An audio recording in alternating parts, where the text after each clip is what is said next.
네, 오늘의 정치권 이슈 살펴보겠습니다. 김성회 정치연구소 싱크와이 소장, 이종훈 정치평론가 두 분과 함께하겠습니다. 어서 오세요. 안녕하세요.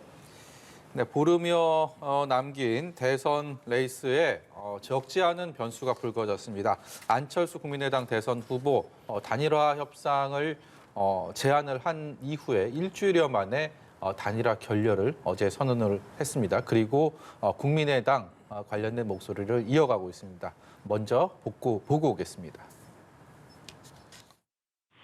그 어떤 제안이나 그 어떤 협의 이러한 부분이 전혀 없었습니다. 그럼에도 불구하고 계속해서 그러한 논의가 있었다, 제안이 있었다라는 부분들을 국힘 관계자 말로 계속 보도를 내보내는 그러한 행태들을 보고 안철수 후보가 단일화 꼬리표를 떼고 국민들께 나아갈 수 있겠다라고 판단했던 시간입니다. 단일화와 관련해서 물밑에서 진행됐던 거는 말씀드렸다시피 국힘 관계자발 논의가 있었다라는 모종의 그런 가짜 뉴스가 있었을 뿐이지. 네, 권은희 원내대표 얘기 듣고 왔는데 먼저 이종훈 평론가께 여쭤보겠습니다. 감정의 골이 깊어진 거는 분명해 보이고요. 그리고 속내에 어쨌든 윤석열 후보가 이 단일화 제안을 안철수 후보로부터 받은 이후에 별다른 반응을 하지 않았던 것도 겉으로 드러난 사실 아닙니까? 네. 굉장히 이 국면이 앞으로 어떻게 전개될지 참 고민스러운 지점일 것 같습니다. 네. 그런데 저는 이번 안철수 후보의 기자회견 내용을 결렬보다는 단일화 조건의 구체화라고 하는 측면에서 더 좀 의미가 있었던 게 아닌가 이렇게 생각을 해요. 그건 뭐냐 하면 이제 일주일 전에는 여론조사 방식 제안하지 않았습니까? 그런데 이제 시점상 여론조사 하기도 좀 쉽지 않은 그런 상황이 된 거죠. 그래서 어제 그 발언 내용을 보게 되면 응답하라 윤석열. 그러니까 윤석열 후보하고 직접 단판 짓겠다라는 그런 좀 의지가 좀 읽히고요. 그 대신에 이준석 대표라든가 또 이른바 윤핵관들은 뒤로 빠져라. 그런 의미가 좀 컸다라고 저는 생각을 해요. 그 사람들이 언론에 대고 이런저런 얘기를 하는데 그런 얘기 다 필요 없고 정말 단일화에 의지가 있으면 나하고 윤석열 후보하고 둘이서 만나서 얘기하자. 일단 그런 내용이 조금 눈에 띄고 그리고 또 다른 점이 또 하나 눈에 띄는 거는 경기지사설에 대해서 좀 굉장히 불쾌감을 표현했어요. 그 얘기는 뭐냐면 경기지사 정도로는 성에 안 찬다. 그 뜻이죠. 그러니까 일각에서 경기지사설을 자꾸 퍼뜨리는데 국민의힘 쪽에서 그거는 용납할 수 없다. 저는 그런 세 가지 측면에서 오히려 좀 눈길이 갔던 그런 기자회견 내용이었습니다. 생각하기에 따라서 견해차가 상당히 엇갈릴 수 있는 포인트가 있어 보이기 때문에 김성회 소장께도 함께 여쭤보도록 하겠습니다. 어떻게 보셨습니까? 예, 반농 반진 포함해서 다음 주 일요일을 주목해 볼 밖에 없지 않겠나라는 말씀 먼저 드리도록 하겠고요. 어제 마침표였다라고 보여지지가 않습니다. 어쨌든 중간에 확실하게 결산을 해서 완주하겠다는 의지를 밝히신 측면은 분명히 있고요. 그전과 달라진 점은 그 전주까지의 선거운동은 선거 비용이 굉장히 많이 들어갔지만 국민의당에 제가 정확한 재정 상태는 모른다면 어쨌거나 선대위 내부 관계자들의 말은 안철수 후보로부터 돈을 빌려서 쓰고 있었다라는 이야기를 했거든요. 꽤 거액들을. 네. 그런데 이제 오늘 나오는 보도들을 보면 지난 주말부터 특별 당비 납부 형태로 해서 7, 80억에 달하는 거액을 안철수 후보가 직접 내고 선거운동에 뛰어들었다라는 것은 진심으로 선거운동을 뛰겠다라는 것을 좀 반증하는 뜻이기 때문에 그런 의미를 포함해서 완주의 가능성을 완전히 열어놓고 가는 상태라고는 보여지는데 정확히 결렬이다라고 하는 대목을 읽을 수 있느냐라고 한다면 그건 또 잘 모르겠습니다. 그래서 이번 주 일주일을 또 보내고 나서 이번 주 주말 전에 다른 변동이 있지 않을지 이런 것도 한번 봐야 되겠고요. 특히나 윤석열 후보가 문상을 가서 25분 동안 대화를 나눈 이후부터 좀 더 본격적인 물밑 논의가 진행되었다는 것이 이제 국민의힘 쪽의 이야기이고 권은희 원내대표께서는 아니라고는 하시지만 있었던 논의가 없어지지는 않을 것이거든요. 그래서 불씨가 완전히 꺼진 것은 아니다라고 보면서 좀 더 지켜봐야 될 것 같습니다. 예, 두 분 다 마침표를 찍은 건 아닌 것 같다라는 평가를 내려주셨는데 그럼에도 불구하고 앞서 말씀해 주신 것처럼 경기지사설을 비롯해서 야권 단일화와 관련된 여러 가지 논의 과정에 있어서 지금 양측이 상반된 주장을 하고 있어서 갈등의 골이 좀 깊어진 게 아니냐는 생각도 드는데 이 부분은 어떻게 보셨습니까? 네. 그러니까 국민의힘은 이제 워낙부터 전략이 결국은 안철수 힘빼기입니다. 그래서 안철수 후보를 충분히 지치게 한 다음에 결국 단판에 응할 수 없도록 그렇게 단판에 응할 수밖에 없도록 그렇게 환경을 만들고 단판을 지울 때도 가능한 한 최소치를 주고 끝내자 이 지금 전략을 써온 거죠. 그런 맥락에서 사실은 이제 뭐 이준석 대표도 그렇고 뭐 이제 이른바 윤핵관들을 통해서도 그렇고 직간접적으로 이제 여러 가지 설들을 제가 보기엔 흘린 거다라고 좀 봐요. 그래서 뭐 경기지사설도 이제 그 가운데 하나고 이제 사실은 단판을 하거나 하게 되면 총리 정도 얘기는 충분히 나올 환경이잖아요, 그죠? 네. 자, 그러니까 그걸 사전에 차단하는 의미에서 사실은 좀 그런 얘기를 흘렸을 가능성도 굉장히 높습니다. 근데 이제 그런 부분들이 안철수 후보 입장에서 굉장히 불쾌했겠죠.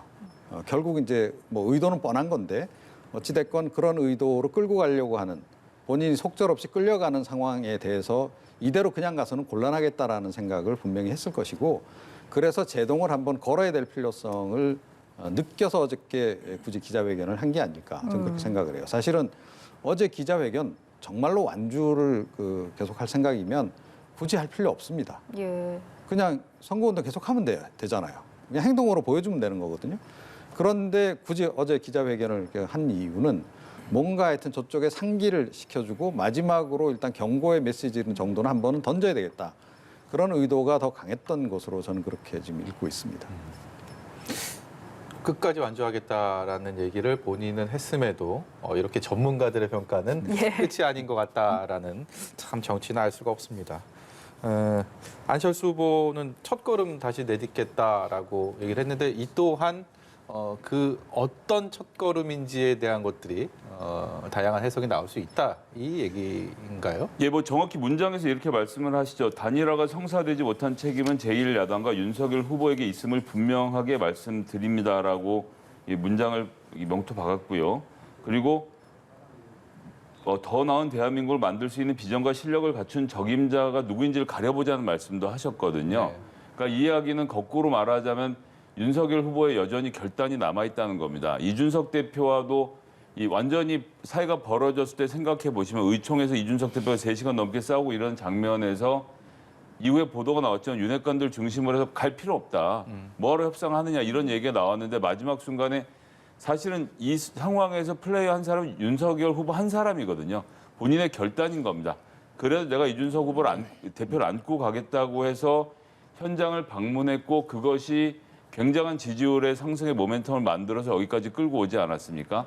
이번에 한 번 더 남은 승부 역시도 결국은 결정권은 윤석열 후보에게만 오롯이 있는 상황으로 보여집니다. 뭐 남들 주변에서 토론, 무슨 협상 이런 건 다 소용없고요. 윤석열 후보가 지금이라도 결심하면 한 팀으로 만들어지는 것이 가능한 상황이다라는 것이 또 한 맥락에서 읽혀지는 중이라 예, 뭐 거기에 또 이재명 후보는 이재명 후보대로의 적극적인 제안들을 던지고 있는 것도 같이 좀 봐야 될까 같습니다. 예. 안철수 후보의 이 단일화 결렬 선언에 대한 국민의힘의 입장은 어떨까요? 관련 목소리 먼저 듣고 이어가도록 하겠습니다. 변화무쌍한 정치는 많이 봤지 않습니까, 그동안. 대선 기간에 하루라는 시간이 뭐 평소 한 달 이상의 아주 큰 변화가 일어날 수 있는 시간이기 때문에 변화의 가능성은 저는 충분히 있다고 보이고요. 네, 뭐 그럼에도 불구하고 우리 이 당은 어쨌든 애초의 기조대로 자력 승리 기조를 유지해야 된다고 생각합니다. 예, 국민의힘 내부에서는 단일화 가능성 여전히 살아있다라는 전망이 있는 것 같습니다. 들으신 것처럼 하태경 의원 역시 정치는 생물이다라는 표현을 쓰면서 변화 가능성을 언급을 했는데 말씀해 주신 것처럼 소장님께서 말씀해 주신 것처럼 언젠가는 국민의힘이 후보 간 담판을 통해서 여론조사 방식은 이미 물 건너갔다라는 이제 입장에서 후보 간談판을 통해서 단일화가 이루어질 수 있다라는 그 가능성을 지금 염두에 두고 이렇게 좀 반응을 한다라고 봐야 네. 되겠습니까? 그러니까 제가 보기에는 지금 국민의힘 내부에서도 좀 의견이 지금 갈리고 있는 게 아닌가 이렇게 생각이 돼요. 그러니까 최근에 지지율이 조금 그 경우에 따라서는 이재명 후보에 비해서 오차 범위 밖으로 이기는 그런 결과도 좀 나오고 하다 보니 좀 이게 오히려 좀 제가 보기에는 나쁘게 작용하는 것 같아요. 그래서 아마 분명히 윤핵관들 중에서 일부는 특히 그 핵심들은 이대로 가자 그냥. 저 안철수 후보 완주해도 우리 이길 수 있다 충분히. 아마 그런 얘기를 계속 할 겁니다. 이준석 대표도 그렇게 가기를 바랄 거예요. 왜? 그래야 이 대선 승리가 온전히 본인의 역할로 지금 결론이 나기 때문에 어떻게든 그렇게 가고 싶은 거겠죠. 그래서 최대한 분위기를 좀 그렇게 끌고 가고 있는 거고 지지율이 최근에 조금 그렇게 상승을 하니까 이대로만 가면 안철수 후보 없이도 우리가 갈 수 있다. 이 생각을 지금 많이 하는 것 같아요. 또 그렇게 또 몰고 가고 있고 그런데 그 정도로 그러면 안심할 수 있는 상황이냐? 저는 그렇게 생각하지 않습니다. 그리고 설령 안심할 수 있는 상황이라 하더라도 이번에 정권 교체가 정말로 그 필요한 예. 절체절명의 그 보수 진영의 과제라고 한다면 안전에 안전을 더해서 가야 되는 거죠. 돌다리도 두들겨 가야 됩니다. 그래서 뭐 한 표라도 더 지금 보태서 가야 되는 그런 관점에선 접근을 하는 것이 맞다. 그래서 조금 전에도 제가 좀 말씀드리긴 했는데 그러니까 안철수 후보도 좀 상당히 좀 불쾌감을 느끼고 있는 부분이 제가 보고는 최근에 그 이준석 대표의 발언들 예. 그리고 윤핵관들이 여기저기서 흘리는 그런 얘기들 이게 아마 굉장히 불쾌감을 좀 많이 유발시킨 그런 요인 같은데 이 사람들이 생각을 좀 바꿔야 된다라고 저는 봐요. 아주 현실적으로 냉정하게 말씀드리면 절대로 지금 안심할 수 있는 상황도 아니고 그런 근거 없는 자신감으로 임했다가는 패할 가능성도 굉장히 높다 하는 그런 점을 좀 강조를 드리고 싶어요. 그래서 그런 관점에서 접근해야지. 야 이거 뭐 잘하면 우리 이기겠네. 다시 한번 그런 그 오만함이 지금 고개를 쳐들기 시작하면 그때부터는 다시 또 패색이 짙어진다. 저는 그렇게 생각합니다. 예. 윤석열 후보도 그렇고요. 안철수 후보도 그렇고 어찌됐든 간에 이 지지율이 얼마나 나오느냐 이것이 단일화에 대해서 적극성을 보이고 결국은 성사가 될지 아니면 말 그대로 끝맺음을 하게 될지의 가장 큰 변수가 아닌가 이런 말씀들 해주고 계시는데 어제 오늘 쏟아진 각종 여론조사는 이 안철수 후보의 어제 기자회견 내용이 올곧이 반영되지는 않았습니다. 그렇다면 이 시간 이후에 나올 여론조사에 과연 이 단일화 협상의 결렬 선언이 누구에게 어떤 식으로 좀 작용하게 될지 굉장히 궁금한데요. 그 부분에 대해서 두 분의 의견을 좀 이유와 함께 여쭤보도록 하겠습니다. 일단 전화 면접 조사에서는 윤석열 후보가 조금씩 앞서는 모습을 보이고 있는데 그 지금까지 패턴과는 다르게 ARS에서 이재명 후보가 바짝 따라잡거나 심지어 역전하는 결과도 나오는 것들은 일단 민주 진영이 긴장을 한 가운데 결집을 하고 있다라는 선행 지표적 성격이 있다라고 보고요. 그리고 오늘 이제 본회의를 통해서 추경안이 통과가 되고 하는 이런 정비의 과정을 거치고 오미크론도 지금 상당히 저희가 예상했던 것보다는 약간 주춤한 세를 유지를 하고 있지 않습니까? 이런 요인 등을 고려해서 이재명 후보의 지지율이 좀 더 올라가서 완전한 혼전 양상으로 이번 주말로 흘러가게 될 건데 이렇게 되면 윤석열 후보 쪽에서는 그냥 우리 혼자서 이길 수 있다라는 여론이 또 잠잠해질 수밖에 없는 상황이 만들어지겠죠. 예. 안철수 후보의 단일화 이 결렬 선언 자체는 저는 큰 영향은 없을 거라고 보는 게 국민의힘이 이 시기에서 그나마 잘한 것은 룰 미팅으로 시간을 낭비하지 않았다는 겁니다. 뭔가 재는 모습을 보이지 않고 그냥 있었기 때문에 지지할 사람들은 지지로 결집을 하고 어차피 아닌 사람들은 가는 상황이 벌어져서 이 결렬 선언 자체가 지지율에 전 큰 영향을 주지는 않을 거라고 보고 오히려 윤석열 후보 측을 지지하시는 분들의 결집을 부르는 양상을 보이는 것이 그래서 양쪽 진영이 좀 더 치열하게 결집하는 양상이 이번 주중과 주말로 펼쳐질 여론조사의 흐름일 것으로 예측해 보겠습니다. 예, 이종훈 평론가께서는 안철수 후보의 단일화 결렬 선언, 윤석열, 안철수 두 후보에게 어떻게 지지율에 영향을 미칠 거라고 보십니까? 윤석열 후보에게 불리하게 작용하겠죠. 그러니까 윤석열 후보가 그 최근에 약간 상승세 지지율 면에서 뭐 많은 차이가 나는 건 아닙니다만 미미하게나마 상승세를 타게 된 데에는 단일화 변수도 상당히 작용을 했다고 봐야 됩니다. 그래서 중도층에 있는 분들이 이 단일화 가능성이 굉장히 높구나. 라는 그런 기대감이 높아지면서 지지가 조금 더 그쪽으로 가서 붙었던 그런 측면이 있는데 만약에 이게 단일화가 영 안 되겠네 결렬되는 국면으로 간다라고 하면 실망 매물이 또 상당히 나올 것이다. 특히 중도층에서 지금 중도층에서 1, 2% 지금 움직이는 것이 지금 뭐 굉장히 여론지표상으로도 이재명 후보와 윤석열 후보 사이에 뭐 한 주 사이에도 막 이렇게 어느 쪽이 앞섰다가 어느 쪽이 뒤졌다가 이렇게 막 엎치락뒤치락하는 그런 그 변수를 만들어내는 가장 결정적인 게 제가 보건대 지금 중도층이거든요.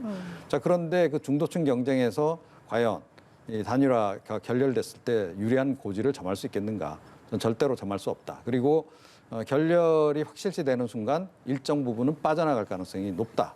이렇게 보는 게 좀 정확하지 않을까 이렇게 생각합니다. 예, 상황이 이렇다 보니까 민주당의 러브콜도 다시 시작이 됐습니다. 통합정부 구상을 제안하는 목소리들이 나오고 있는 상황인데 민주당 입장에서는 어떻게 보면 야권 단일화라는 첫 고비를 넘긴 셈 아니겠습니까? 지금의 상황을 바라보고 있는 민주당의 속내는 뭘까요? 사실 여전히 아무것도 본인이 정할 수 있는 게 없습니다. 정치에서 중요한 것은 내가 주도권을 행사할 수 있는지 여부인데 안철수, 윤석열 후보 간의 단일화에 대해서 뭐 할 수 있는 게 없거든요. 지금에 있어서는 그냥 지켜보는 수밖에 없죠. 그리고 이재명 후보가 이야기하고 있는 소위 말하는 통합정부 구상도 선거가 끝나고 난 이후에 통합정부를 구상하자는 것이지 지금 윤석열 후보가 단일화 제안을 던져놨던 안철수 후보를 지금 당장 저랑 같이 합시다라고 말씀드리는 것은 그에게 또 결례가 될 수 있기 때문에 그런 부분을 굉장히 조심하고 있거든요. 그래서 이것은 올곧이 안철수 후보의 저는 정치적 결단일 것으로 보고 다만 이재명 후보가 끊임없이 얘기하는 것은 이번 선거가 끝나고 나면 소위 말하는 이 적폐청산을 통해서 문재인 정부를 완전히 또 한번 갈아엎자라고 생각하는 정도의 정치 세력을 제외한 나머지 재정치 세력을 모아서 조금 더 통합된 형태의 정부를 구상하겠다는 이 구상을 그냥 유지하는 정도로 지나가지 않을까 생각을 합니다. 네, 오늘 TV 토론 중앙선관위가 주재를 하죠. 이 처음으로 열리는 법정 토론회가 시작이 되는데요. 앞으로 3차례 오늘 포함해서 열리게 됩니다. 경제 정책이긴 한데 또 어떻게 각 후보들이 이 토론에 임하게 될지 관심이 큽니다.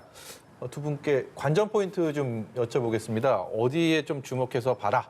시청자 여러분께 가이드 한번 해주시죠. 글쎄요, 이렇게 주문하고 상관없이 지금 토론이 계속 진행되고 있기 때문에 아마 오늘도 뭐 윤석열 후보는 대장동 프레임을 분명히 들고 나올 것 같습니다. 그리고 이제 지난번 이제 토론 때 약간 이제 변한 부분이 뭐냐면 대장동을 거론하면서 그거를 가지고 이재명 후보의 경제 유능론을 이제 공격을 하는 그런 모습을 보였어요.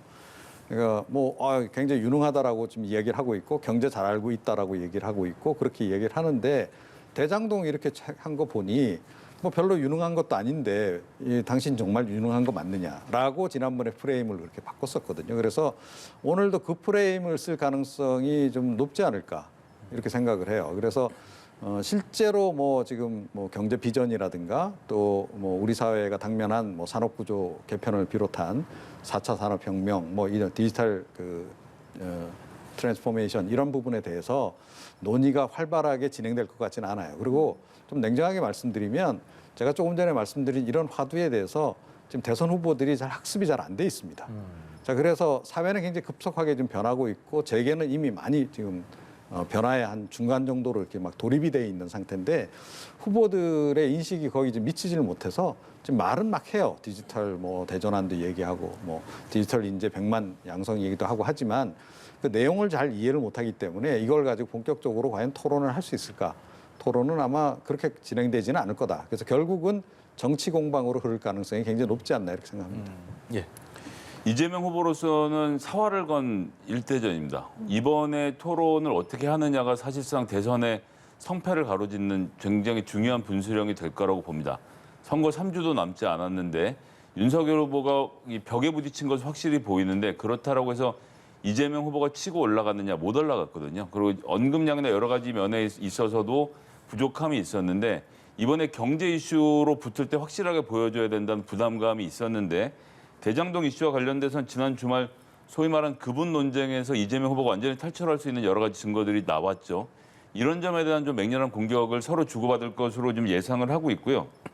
오늘 미국의 연방준비제도가 앞으로 9차례에 걸쳐서 0.25%씩 금리를 올리겠다. 이거 지금 한국 부동산 특히 영끌하신 분들에게는 정말 굉장한 타격이 가는 뉴스인데 오늘 들어온 따끈따끈한 뉴스이지만 부동산 시장에서는 굉장한 영향을 미칠 뉴스이기도 하거든요. 예. 이런 부분 부동산에 대한 집중적인 또 공방이 오고 갈 것으로 보고요.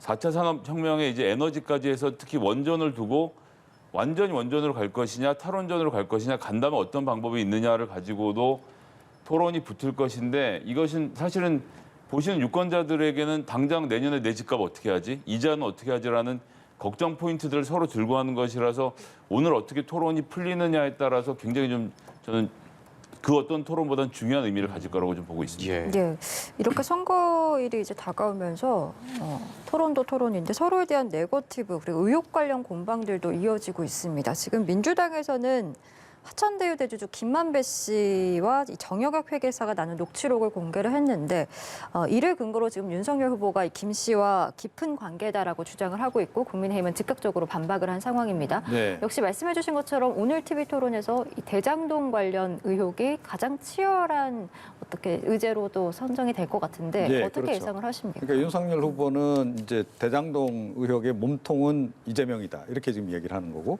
지금 이재명 후보는 아니다 오히려 몸통은 윤석열이다 지금 그 얘기를 지금 계속 하고 싶은 거죠. 자 그래서 아마 오늘도 계속 이 얘기를 좀 하게 될 가능성이 좀 높지 않나 이렇게 좀 생각이 들어요.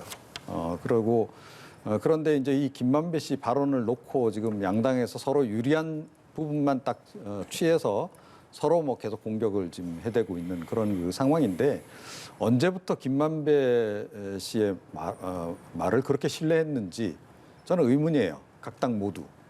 그러니까 이 사람은 사업가고 자기 사업에 이득이 되는 관점에서 모든 걸 접근해야 하는 그런 그 인물이라고 이제 봐야 되는 건데 뭐 필요한 그것도 이제 보면 말이 늘 달라요. 상황에 따라서 어떤 때는 뭐 여당이 유리할 수 있는 발언, 어떤 때는 야당이 유리할 수 있는 발언 이런 거를 뭐 이렇게 지금 골고루 어떻게 보면 내놓은 그런 그 상황인데 그 각자가 원하는 부분만 취사 선택해서 본인들에게 유리하게 해석해서 상대를 공격한다. 이게 과연 국민들한테 그렇게 설득력이 있을까?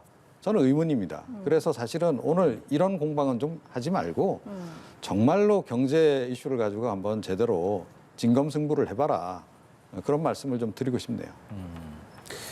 신천지 개입설 윤석열 후보를 겨냥한 민주당의 주장입니다. 이것은 뭐 여전히 현재 진행 중이긴 한데 앞으로 보름여 남은 이 대선에서 어떤 기제로 작용할 거라고 보십니까? 전 뭐 크게 작용할 여지가 별로 없다고 봅니다. 뭐 민주당의 신천지 개입설까지 다 나오고 있는데 이거 자체가 일단 국민들한테 큰 관심 사항이 아니고요. 기독교인 분들에게 일부 영향을 미칠 수 있다라고 하지만 사실 유권자이기도 그러니까 신앙인이기도 하지만 또 유권자이기도 한데 이거 두 가지를 정할 때 섞어서 정하는 경우가 많지 않거든요. 그리고 이미 지지율에 다 반영이 되어 있기 때문에 소위 말하는 무속이나 신천지 논란이 더 불거진다고 해서 바뀔 건 없다라고 생각을 하고 특히나 남은 열흘의 기간 동안 뭔가 결정적인 증거가 나오겠느냐라고 하면 그렇지 않고 그냥 다들 막연하게 하는 얘기 아닙니까? 저렇게 큰 덩치로 움직일 수 있는 사람이 누가 있느냐라는 그런 질문에서 시작한 아무런 증거가 없는 이야기라서 국민들에게는 실질적인 영향력은 전 글쎄요 뭐 크지 않다라고 봐서 어느 쪽도 이걸로 네거티브를 해서 성공할 거라고 생각하시는 건 좀 이제 그만하시는 게 좋을 것 같습니다. 이재원 평론가께서는 어떻게 생각하세요? 네. 이 만약에 지금 이제 여러 가지 의혹, 신천지 관련한 의혹들이 다 사실이라고 한다면 신천지는 그야말로 이 전지전능한 교단이 되는 거죠. 대한민국 정치 또 여야 가리지 않고 다 이 심지어 대선 후보까지 쥐락펴락할 정도의 그런 영향력이 막강한 그런 교단이 되는 건데 글쎄요 신천지 말고도 더 큰 교단들 많지 않나요? 예, 그리고 신천지가 과연 그렇게 그 동원을 했다라고 전제할 때 그게 전혀 표가 안 날까요? 저는 그렇지 않다고 봅니다. 그래서 이건 너무 좀 과도한 그런 그 주장이다. 그러니까 신천지 측이 뭐 윤석열 후보를 경선 때 밀어서 뭐 대선 후보로 만들었다는 주장도 그렇고 이번에 그 마지막 민주당 그 마지막 그 경선 때 신천지가 개입해서 이낙연 후보의 지지율이 그때 뭐 높게 나왔던 거다. 뭐 이런 식의 해석이라고 하는 것은 정말 이 좀 과도한 말도 안 되는 좀 해석들이 아닌가 이렇게 생각합니다. 예, 결국 이런 의혹들이 선거에 전혀 도움이 되지 않는다라고 두 분 다 말씀을 해주셨습니다. 유세 상황도 함께 보겠습니다. 공식 선거운동이 이제 본격화되면서 두 후보 모두 다양한 퍼포먼스를 선보이고 있는데 윤 후보 같은 경우는 이제 어퍼컷 세리머니로 화제가 됐고 이에 이제 대응해서 이 후보도 일명 부스터슛 하이킥을 날렸습니다. 뭐 요즘 트렌드다라고 봐야 되는 건지 뭐 일각에서는 너무 정책적인 측면이나 뭔가 비전은 실종된다라는 비판도 있고요. 이런 현상들을 전반적으로 어떻게 보고 계신지요? 네. 그러니까 뭐 이제 선거 막판이 되면 워낙 이제 후보자들 입장에서 마음이 급하기도 하고 또 어떻게든 한 줄이라도 더 언론에 노출되는 게 유리하고 하다 보니까 이제 저런 이벤트성 행동들을 하게 되는 건데 제가 드리고 싶은 말씀은 그냥 헛심 쓰시지 마시라. 그리고 나이들도 꽤 되신 분들이 저렇게 무리하시다가 혹시나 다치지 않을까 저 걱정이 좀 되거든요. 그러니까 별로 대선에 영향 없다는 점 다시 한번 말씀드리고 국민들은 지금쯤은 사실은 대부분의 국민들은 이미 어느 정도는 결정을 다 내린 상태고 마지막으로 이제 결정을 내리지 않은 분들 같은 경우에는 저런 행동보다는 오히려 더 꼼꼼하게 양자를 비교하는 분들일 가능성이 훨씬 더 높다. 자, 그렇다 그러면 발길질 한 번 더 한다 그래서 주먹질 한 번 더 한다 그래서 그 사람들이 표심이 움직이겠는가? 아니다.